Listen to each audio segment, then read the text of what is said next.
So as I was matriculating through college, I was getting all these opportunities way before I even had graduated. And my life was set. I graduated college at the age of 2021, Oh, wow. making some really, really great money. And I was looking back at my life and I was like, I went from having zero to having all of this. So I just wanted to do something for young people. And that's where the whole Make It Out movement came about.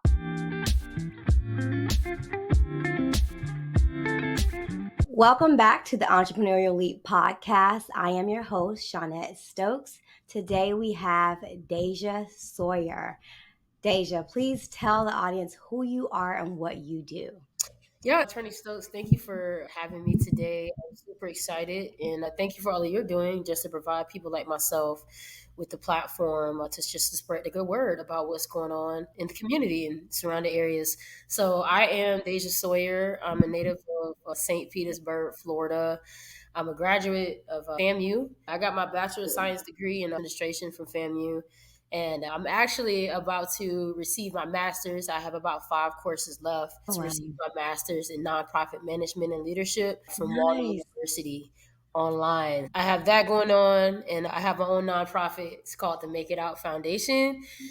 And I am a new author. I just put out a motivational book. So I have a lot. You didn't tell me that. So, yeah. I sent it in the content. I'm saying prior to this conversation, you have not shared that. Yeah, yeah.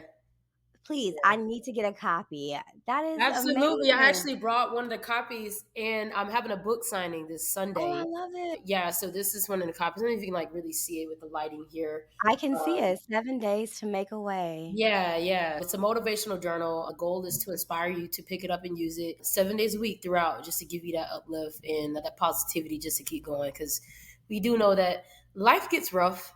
And day to day, it's a lot to deal with people, your mind, just keeping your mind positive and refreshed. And you got to go back home and deal with your family, whether that's your husband, wife, partner, kids, no kids, whatever the case may be. You're still dealing with things throughout the day. So this is just a journal just to keep you going 7 days a week.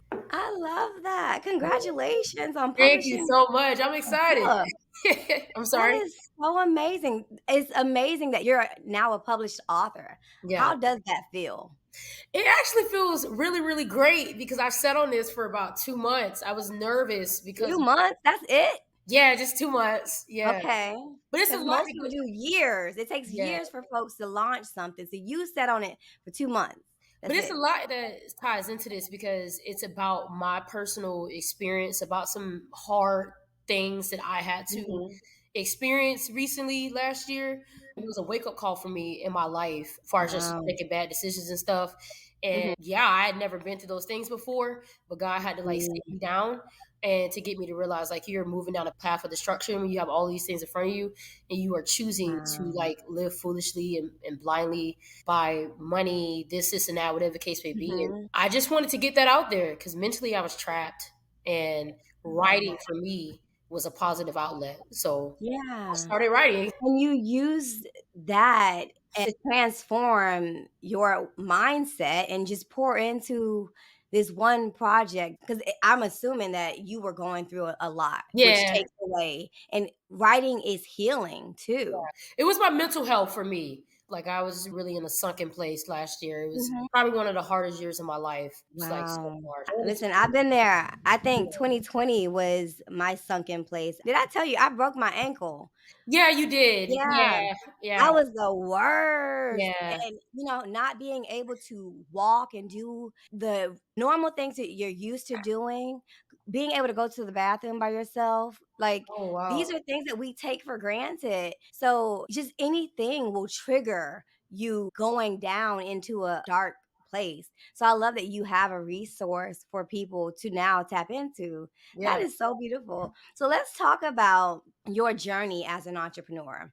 I want to know a little bit about that. How did you get started and what inspired you to start your business?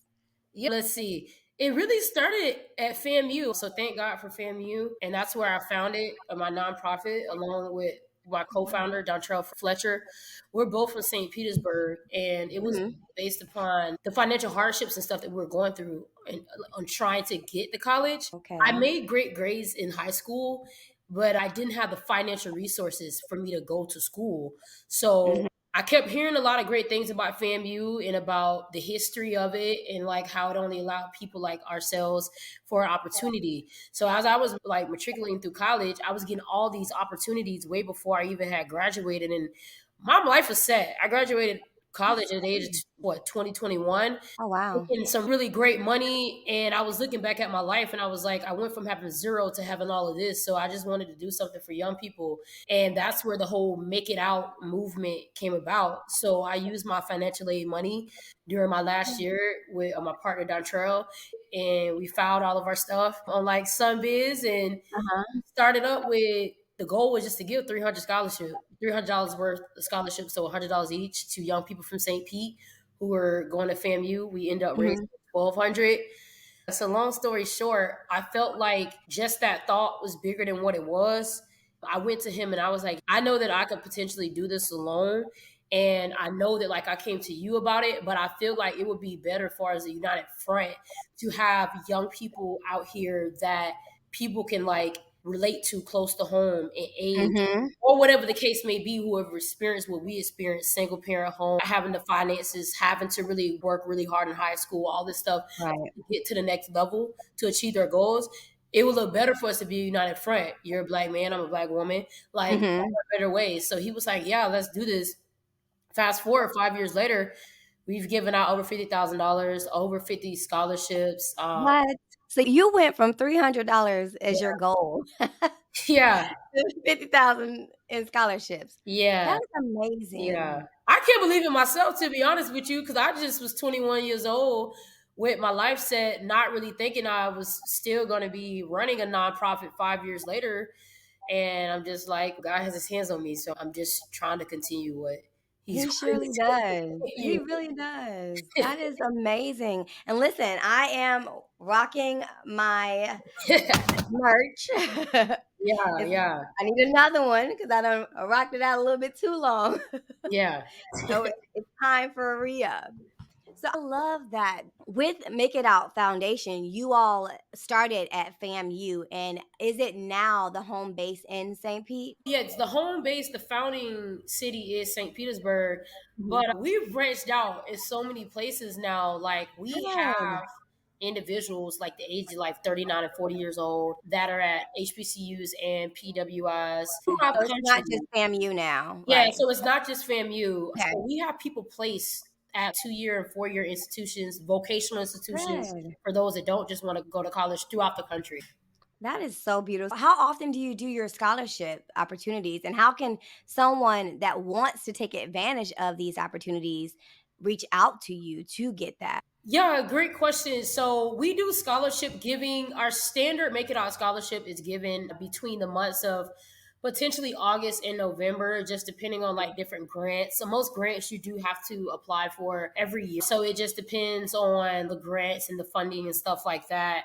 So sometimes we'll do scholarship giving in July or August or November. And then just say, for example, we had got a scholarship from a sports-based entity out of Tampa. So Mhm. we gear that specific scholarship towards individuals who Mm. may be already in a sport in college, studying Mhm. sports medicine or something along the lines of related to sports. So sometimes it can be catered to specific majors depending on that donor and what they want that specific like scholarship to go for. So 9 times out of 10, we're doing like scholarship giving on a continuous basis, depending on the grant funding throughout the year. Wow. So there's no particular season that you guys have the scholarships that are available. You are just giving the scholarships based on the funding that's available to you all. Right. That's good. Let me ask you, are you writing the grants or are you getting a third party to do your grants? That is a really great question. And grant writing it started off as a really big struggle. But Mhm. my team, we're the type of people that like, we're going to do what we need to do to really like hone in on like what we need to Yeah. do. Like, we're gonna get this. So Yeah. 2017, we were trying to like apply for grants and stuff. We weren't getting anything. So we Oh, went to wow. like Bank of America nonprofit grant writing workshops, a lot of like Mm. Manila County, Hillsborough County workshops where focus groups have workshops for nonprofits that can come in and learn how to grant write, learn how to have the appropriate like board governance And throughout those workshops that I put myself in, our board members in, our executive committees in, we've been getting grants nonstop. Now, since COVID, though, it's been a significant decrease. I can't say that, but like it took grant writing workshops and stuff like that for us to really get on the smooth sailing. So we do our own grant writing, to be honest. Listen, you are a true rattler Yeah. because what I just heard was, listen, I ain't know what I was doing, but Yeah. I found the resources and we figured it out. Yeah. You Yeah. guys taught yourselves through education. You guys went through different workshops and you all educated yourselves on one, how to run a nonprofit and how to get funding in that nonprofit. And it's huge because getting your master's in nonprofit management. So it's all about you crafting Yeah. this career for yourself, you know? That's what rattlers do. Yeah. We I mean, use you our just kind of summed it resources. up. Yeah. Yeah. I'm always eager to learn, and that's what I love. It's so much knowledge out here, and like as I'm like moving along throughout this nonprofit world, I'm meeting so many people that know more than me, more under their belt, that have done more as far as impact throughout the world. And that's a platform that I pray that my nonprofit can get to. Just say, for Right. example, even if I want to step down, I want to have the infrastructure to where Yes. my nonprofit can really truly flourish, nationwide. That's the ultimate Yeah. goal.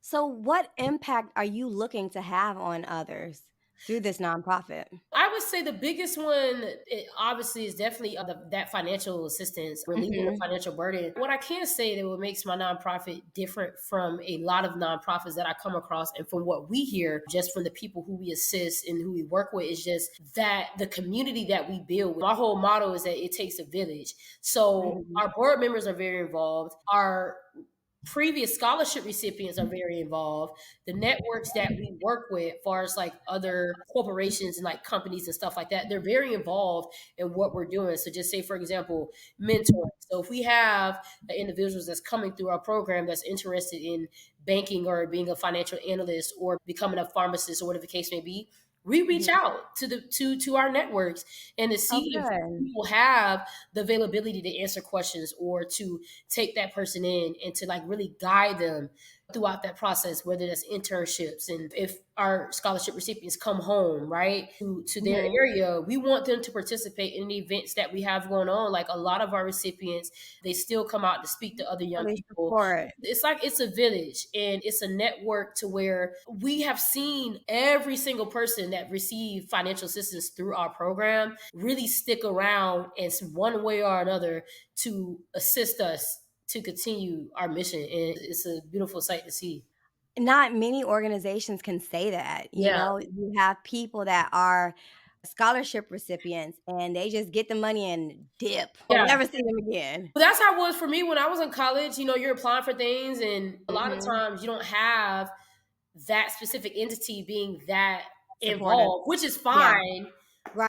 That is so true because there are a lot of organizations that just give you the money and then, of course, expect you to do what you will with it through your education, but they don't also provide those same resources for you to have a continuing support. Right. Because you're like, I mean, I'm in school, but I got other things I need to worry about. Life is hitting me hard, you know? And we both know at FAMU it's easy to get hemmed up Yeah. because it's a FAMU? party.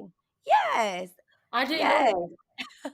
yes. I was wondering That's you why I talking say about it so rattlers, like much. rattlers. Nice. Yes, Okay, that's really great to know. yeah, I went to FAMU for undergrad, and I got my graduate degree there in public administration.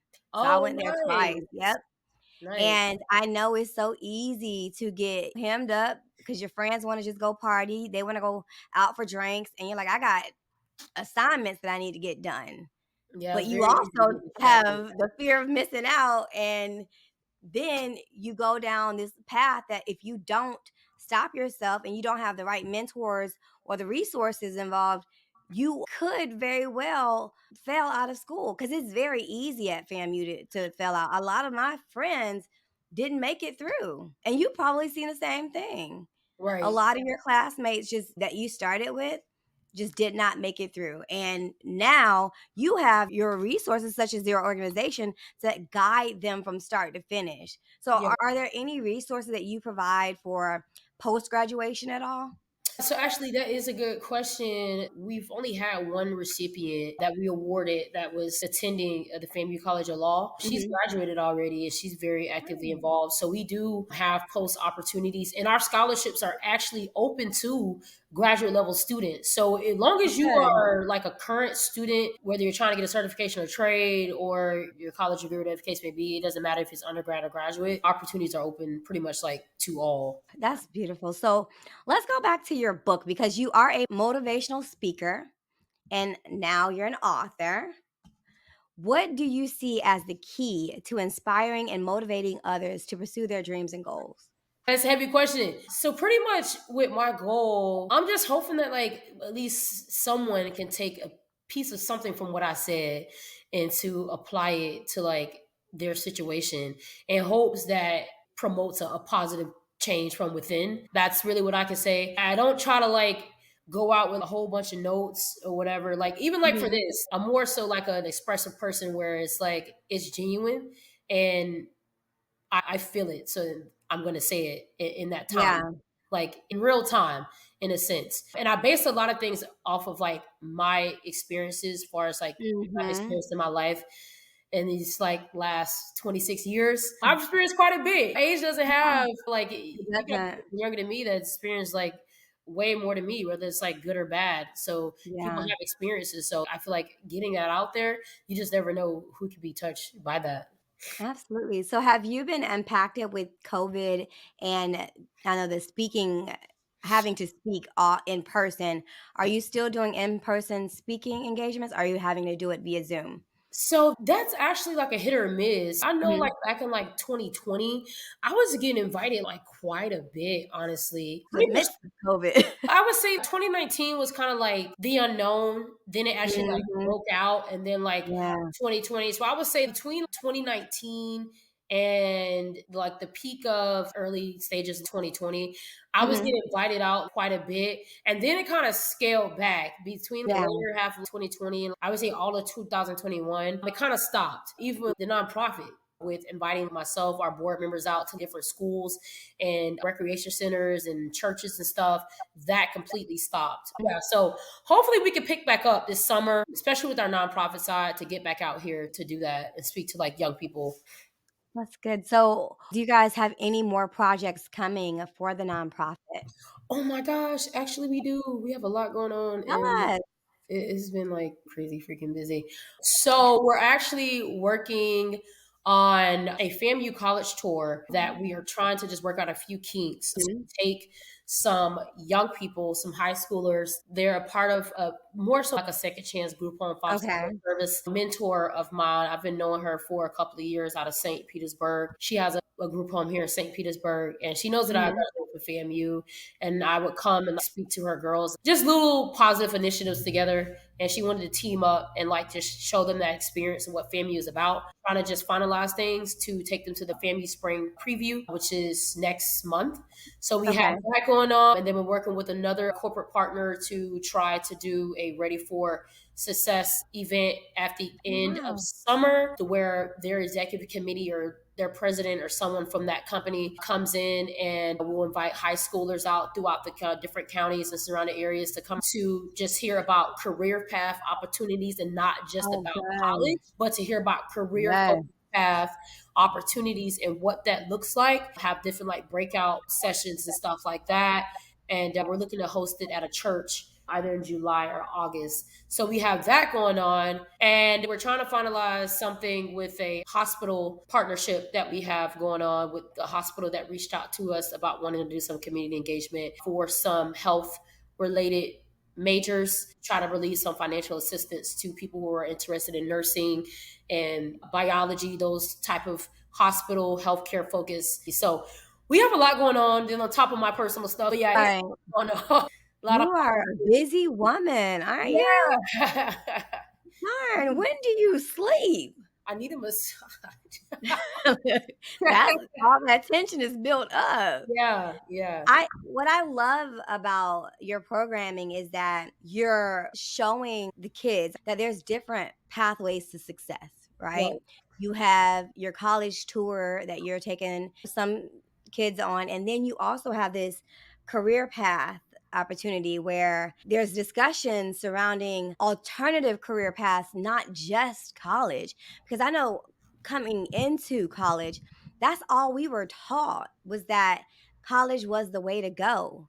And I felt I'm like, this is a scam. Granted, I got my degrees and I'm using them finally, but there are some people that are not in their respective career paths based on Yeah. the degrees that they've earned. So I love that you are showing other people that it's not just about college, but you can be successful in other career paths. And it's not a shame that you don't go to college. It's fine. That's beautiful. That piece, you actually just said something about just listening and basically like paying attention to what's out there, actually Mhm. knowing what the needs are. Like a lot of times Yeah. you have a lot of entities that have the money and monies go to the same direction, the same demographic, Mhm. the same initiative, the same charities, the same nonprofit, same entities. But it's like, where is the impact? A lot of Yeah. parents reached out to us back in 2019, was like, hey, my child and my kid or whatever the case may be, they don't want to go to college. So what Mhm. else do you have to offer? Like they're interested in construction. They're interested in this. Mhm. So you know what? He was like, yeah, let's do that. And that's Yeah. been blowing up. And that's where it all started, with the people, listening to Yep. people. Listening. Yes. And that actually helped me when I'm meeting with potential funders or like companies and corporations. Mhm. They're telling me this. No, our thing is to see where the focus is, where the money should go in a healthy way, not just getting the money and just giving out scholarships. We want to know if we can create a certain project that's centered towards this, then we know that it could benefit more people. Yeah. I love that. And you have built relationships with other companies that are obviously providing funding and other support for your constituents, we'll call them, for the kids. So, how do you build these relationships?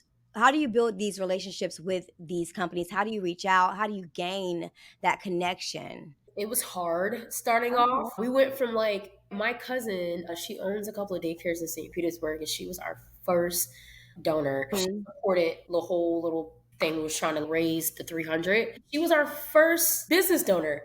So we went Yeah. from that all the way to like over 70 partners. And honestly, it truly was like massive brand awareness. And with myself Mm. and our co-founder really getting out here, having to be in front of people and talking. Right. A lot of times people want to know, well, what's y'all's why? That's Yeah. the main question that we got. The people Hmm. wanting to know our story and our why behind creating this entity. Hmm. And that opened up so many doors. And then let me add this. To keep the actual relationship going, we didn't just stop at, okay, thank you for the grant. We would Yeah. send quarterly newsletters. We would send out Mm. pamphlets. We would send out, we To would, the companies. yeah, yep. Okay. We will send it out to that specific area in the company that provided us with the scholarship, just to let them know, here's where your money is gone. We will send Yes. print out pictures and stuff like that. Even if it's a simple thank you card, we sent out hoodies, we sent out beanies, Mhm. shirts, and stuff like that, just to show some type of gratitude. Any events that we have in the community, maybe that our partners are in, we send out a whole news blast. Even if they can't attend, they still can see Mhm. that we're so active in what we're doing. And sometimes our community partners come out and volunteer with us. They love it to be there and actually see Yes. where the money is going. You guys do a good job at building brand awareness. And I think one of the biggest things that most people miss is that your goodwill that you build up in the community, that speaks volumes Yeah. before your brand name, honestly, because you are showing social proof by way of sending newsletters and actually showing these companies, hey, we are putting your money in a good place. It's not gone to waste, and you're actually keeping them updated. I don't think that those people would appreciate it. I think they actually do appreciate it more that you send them these newsletters and keep them updated on a constant basis, because they're probably like, they don't get that from other people. They Yeah. probably have to go back and ask people, "Okay, so can you show us what you did with the money? Give Yeah. us the receipts." They're having to handhold them, and with you all, it's probably a just seamless relationship and no conflict. Just, "Here, guys, see what we're doing with the money and give us more if you want to." And Right? that's how you build relationships, Yeah. and it shows that they trust you because they're continuing to come and support your nonprofit, even when you're not asking for money. That speaks volumes Yeah.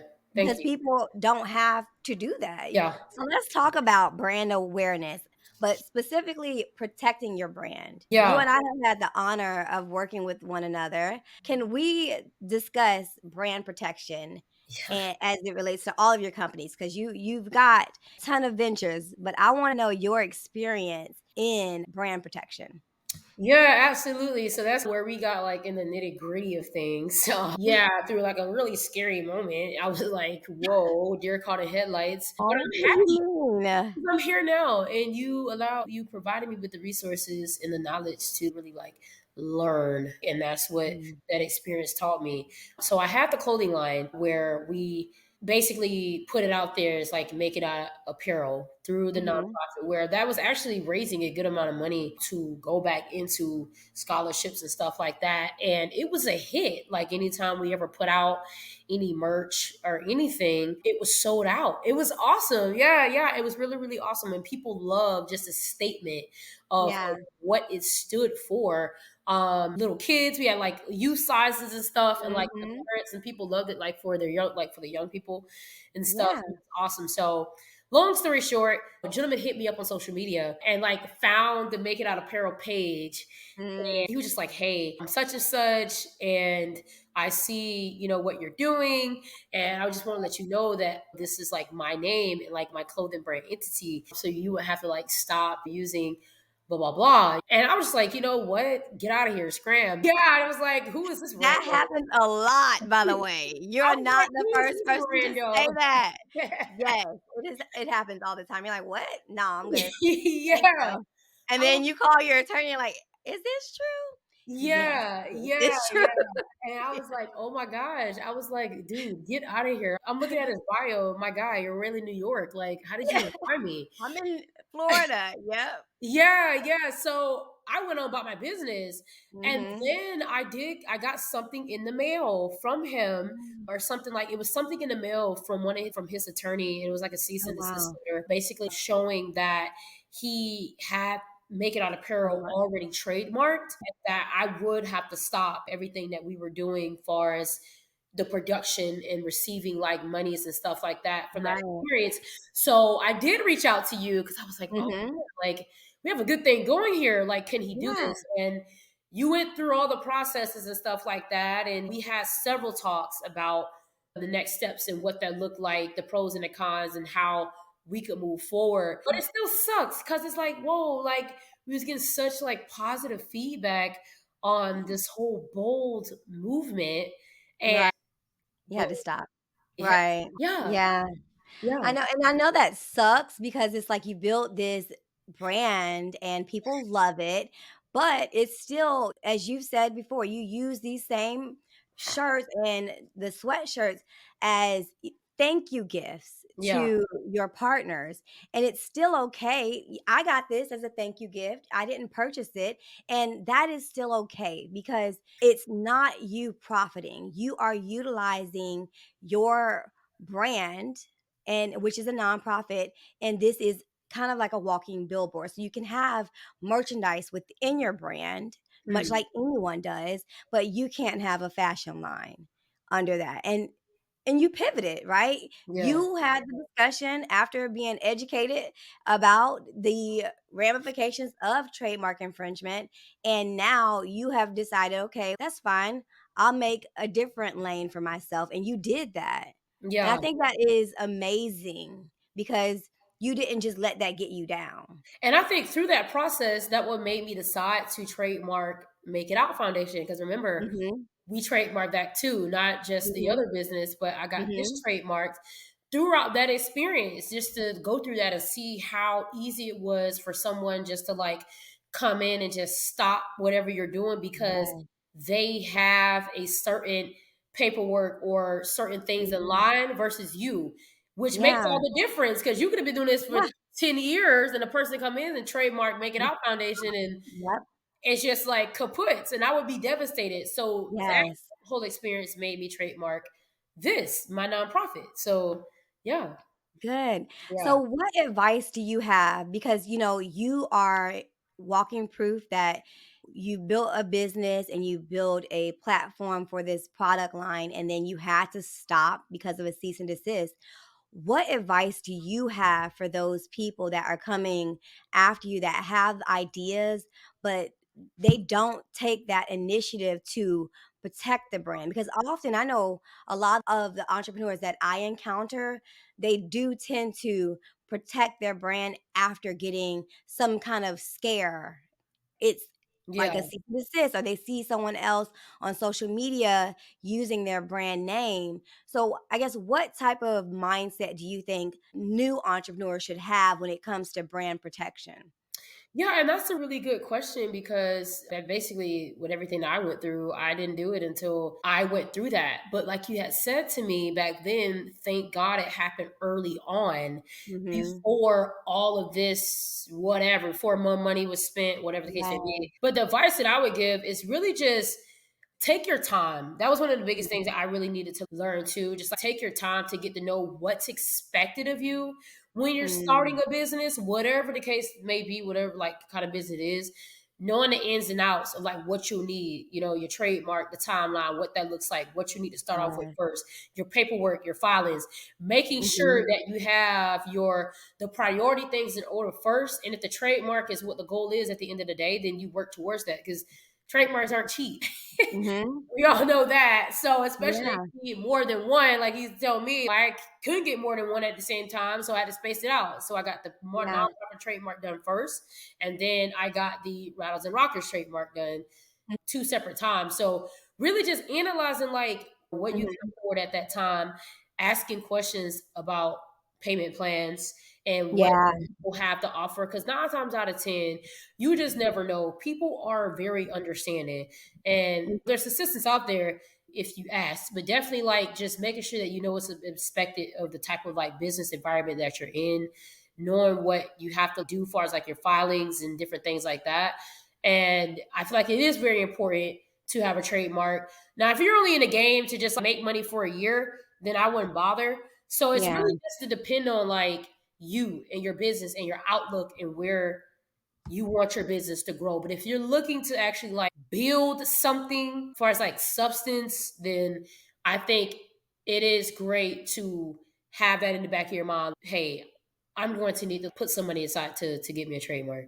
Yeah. I think one of the biggest fears in many entrepreneurs is not having the financial resources. Yes. Yeah. And you said that even if someone will put you on a payment plan, right? Those are questions that you have to ask because many service offers are not going to just say, okay, I have a payment plan available.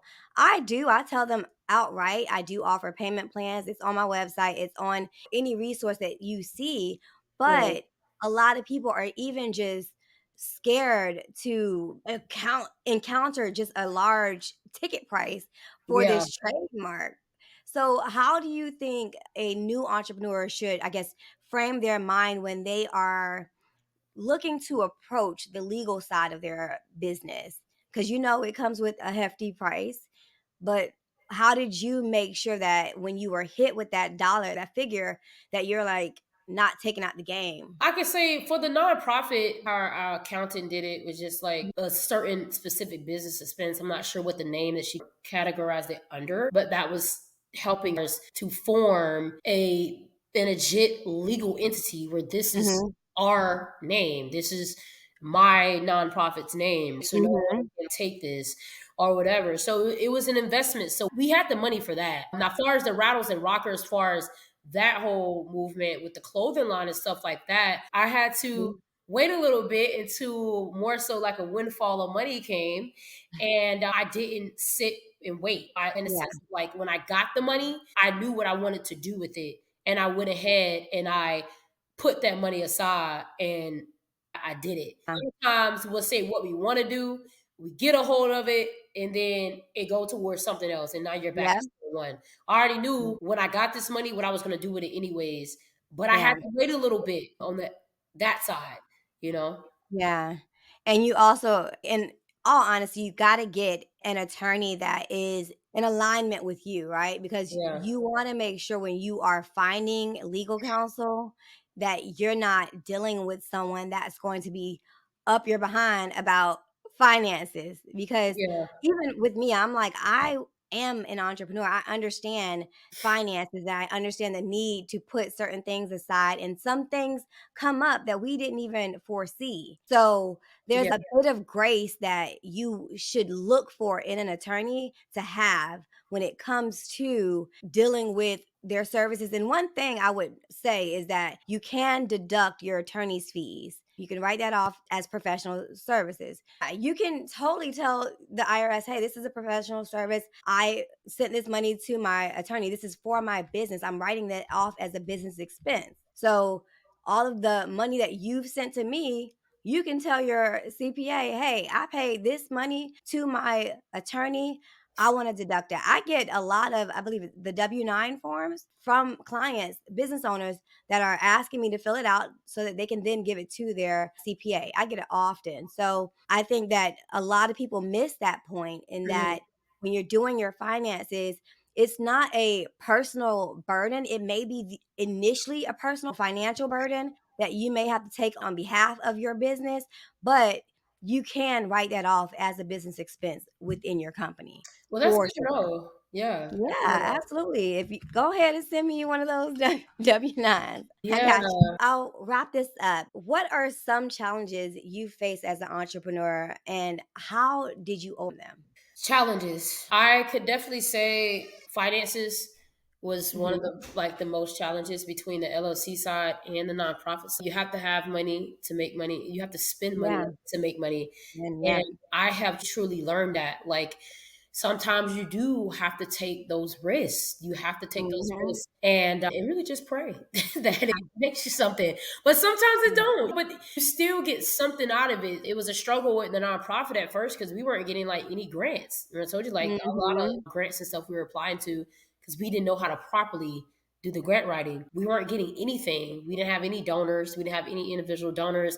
We didn't have any like athletes supporting us. We didn't have any Mhm. corporations or companies. But now we have that money coming in. But they say with a nonprofit, the first 5 years, like Yeah, some nonprofits don't even they last. don't last because We of the just funding. celebrated 5 years, November 29th of Yes. last year. Um, Amazing, yes. yeah. So we're literally walking proof, but Yeah. like going from zero to hero, literally. Mhm. We didn't get anything. And although it's been a drought since like COVID, it's definitely grew like rapidly as far as like on the financial side. There can always be more. Definitely with nonprofits, it can always be Yeah. more. So we're trying to get into those rooms where we can be in front of those entities and those donors and those investors that could easily give $1 million because we know that we've been doing so much with a little and we're very appreciative Right. for everything that we get, but we know that there's certain groups, the same groups that get the big amount of dollars, 500,000 million. We know that we have the impact and we've been impacting, so we want more finances, we want more grants, we want more money to be able to give more. And Right. on the LLC side, man, that's been a struggle because like through my LLC, I do like hosting, I Mhm. promoting so far as like nightclubs, events. Like people want me like to host their events and stuff on the mic and stuff like that. So I charge for that. People do get me to do their filings on some biz as far as like the annual reports, business formations and stuff like that. People do reach out to me for assistance as far as like nonprofit help. I charge for that Mhm. too. Yeah. So all that stuff, as far as like the infrastructure of like business management and stuff like that, as far as like LLCs and nonprofits, I have that going on. I used to host a lot of painting events, like the painting sips and stuff like that. Mhm. I Mhm. did a lot of that last year, and I used to do like a lot of pop up shops where I have a lot of businesses and stuff like. come and like network and stuff. I did like over Okay. 80 of those last Wow. year. That was really awesome. I've met That's so good. many businesses and stuff throughout that process. But a lot of that I had to put my money into, like Mhm. the hosting, made sure I looked good. I have to get an Yep. outfit for each one of them. Yep. I had to pay my own DJ. Now, although I was getting a good percentage from alcohol sales, drinks, food, Mhm. door, different things like that, anything that I ever did with my LLC, I have to put my money into it. Mhm. So you got to have the income in Mm. order to generate the revenue on the LLC side. Like you got to have money coming in. That's what I'm saying. Like you got to have money coming in, which moves me to my next point. It's okay to have Mhm. a 9 to 5, like to still be able to I work love that. Yeah. and support yourself, especially during these days. If you don't already have that infrastructure where you've worked or you have the savings or trust or money already to be able to Mhm. really branch out and be like a full entrepreneur, Yeah. you have to have some type of income coming in, or it's just a passion. Like, 'cause where's your money? That is so true. Yeah, And what you just said, essentially, whatever money you use, either it's your personal money or the money that you get from your 9 to 5, inevitably you're investing that money back into your LLC right. or your nonprofit. You're sowing seeds. And every starter of any initiative, be it a nonprofit or LLC, has to sow some seeds into that venture, and it may very well be some financial seeds, and consider it an investment. Yeah, Don't think that your company is breaking you. It's literally you are building this baby up from the ground up, and it takes money, like you said, to make money, yeah. right? So what advice do you have for entrepreneurs that are wanting to start out just like you did, but they don't have the resources, they don't have the capital? How do you advise them to just get started? So I get this question all the time. I actually just start from step one. Yeah. Start with your why on why you want Mm. to start this business. Like what is your why? Is it truly because you want to go on that path of financial freedom and become a serial entrepreneur? Or are Yeah. you just doing this because you want to add it as an extra source of income? Know Right. your why. What is the focus? What is your target audience? Like outlining the actual business plan is what I told her to do. Mhm. Outline your Mhm. actual business plan, where you want to see it, where you want to see yourself, what are you doing it for? Then from that point, figuring out, okay, is it something that you could do online? Is it something where you would need to set up a shop? Identifying the where is Yeah. online is where everything is at. To be Mhm. honest with you, everything is moving as far as technology.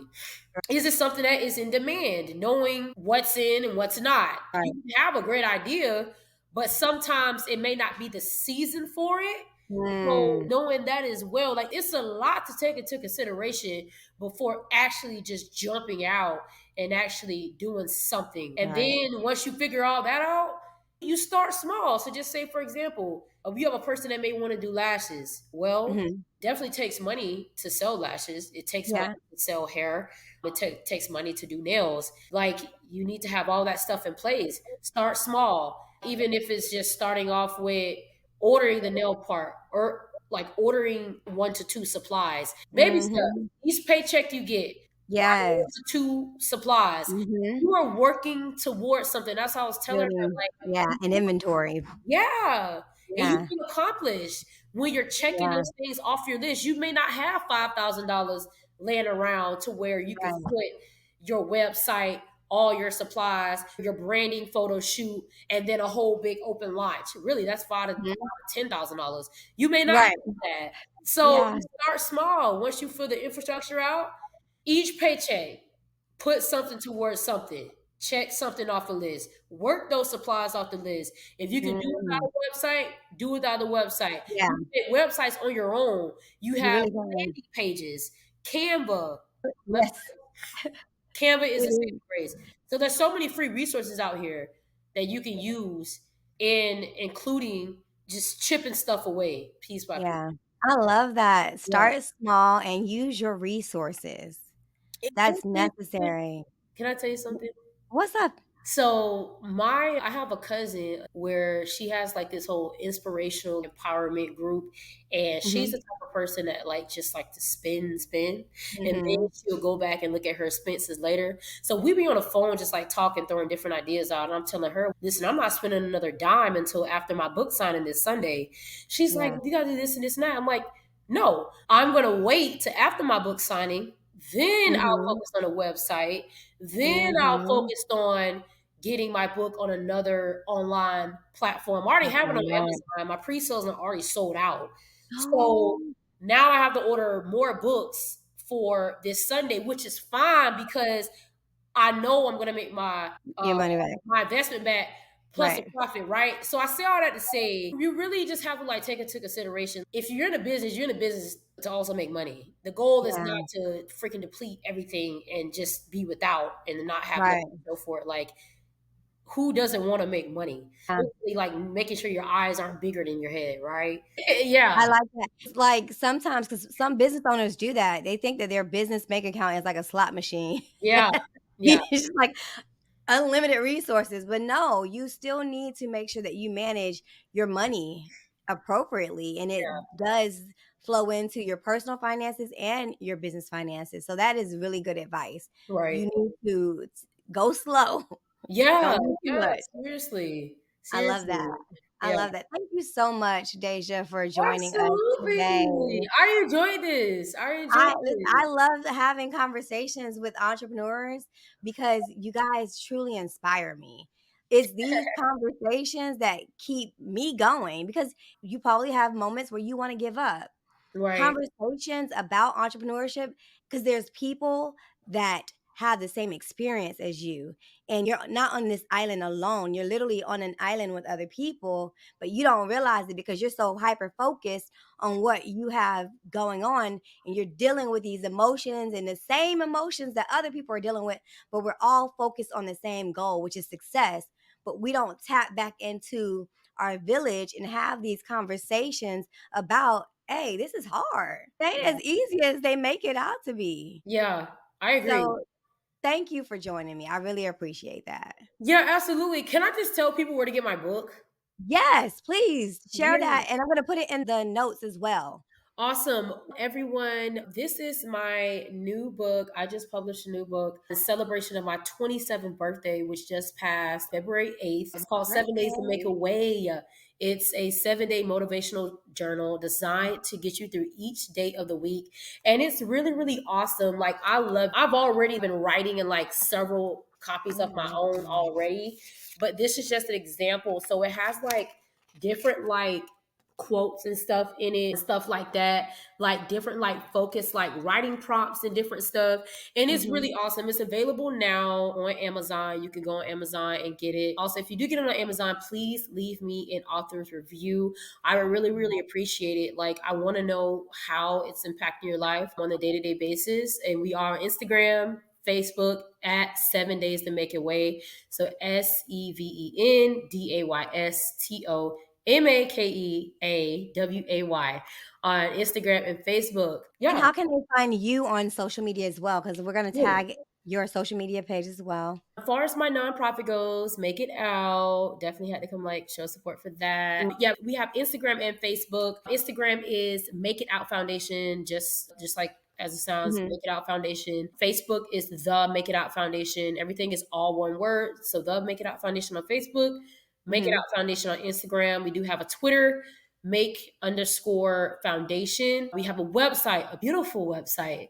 Man, started with no website. And then we just got a really new branded website, honestly, like last year. This was saying, like, take your time.